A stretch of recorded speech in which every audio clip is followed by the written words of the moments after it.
আসসালামু আলাইকুম। আজ মে মাসের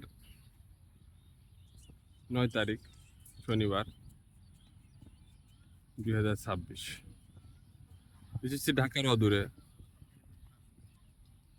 উত্তরার পাশে বেড়িবাঁধ তামান্না পার্কে। এই যে সাইডটায় তুরাগ নদী বয়ে যাচ্ছে, এর পাশে ওয়াকওয়ে, চারিদিকে সুন্দর সবুজ স্নিগ্ধ পরিবেশ। ওই যে দূরে নৌকা মাছ ধরছে, কেউ পার হচ্ছে।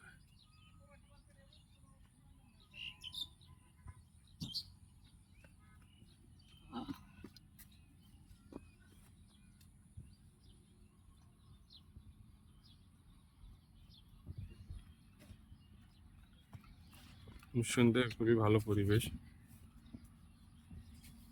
সময় নিয়ে আসলে ভালো লাগে, পরিবার নিয়ে আসলে আরো ভালো লাগবে। বাচ্চা কাচ্চা নিয়ে একটু মুক্ত বাতাস, চারিদিকে শান্ত শিষ্ট পরিবেশ, কোলাহল মুক্ত।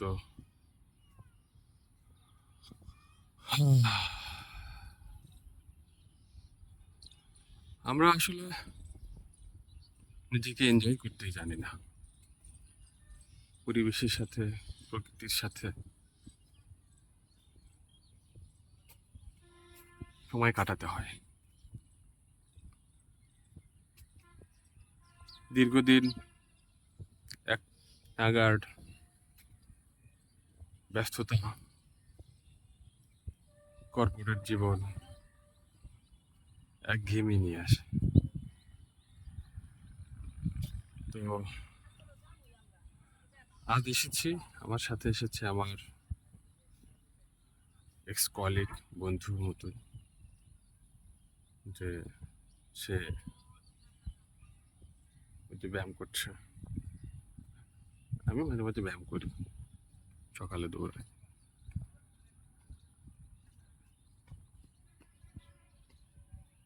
আজকে এই জায়গাটা আসলাম মূলত একটু বেশি সময় দেওয়ার জন্য। এরকম হাঁটার ডিস্টেন্স, এই যে এই রাস্তাগুলো নদীর পাশ দিয়ে গেছে, এটা অনেক দূর গেছে। এটা পুরো ইয়াতে কি বলে এটা, এই নদীতে তুরাগ নদীর পাশ দিয়ে চলে গেছে, নদী দিয়ে একেবারে সেই টঙ্গী পর্যন্ত, আর এদিক দিয়ে একেবারে গাবতলী পর্যন্ত চলে গেছে। ওই যে দূর দেখা যাচ্ছে পাশে রাস্তা। যারা সময় নিয়ে আসে তাদের জন্য এটা ভালো, আর যারা আসতে পারে না ভিডিও দেখে নিন। ঢাকায় শুধু যান্ত্রিক কোলাহল নেই, এর পাশে শান্তি, স্নিগ্ধতা, মনোরম পরিবেশও আছে। সময় করে খুঁজে দেখে নিতে হবে। আল্লাহ আমাদের সবাইকে সুস্থ রাখুক, সুন্দর রাখুক, সমৃদ্ধিশীল ইমানি জীবনের প্রতীক্ষায়। আসসালামু আলাইকুম।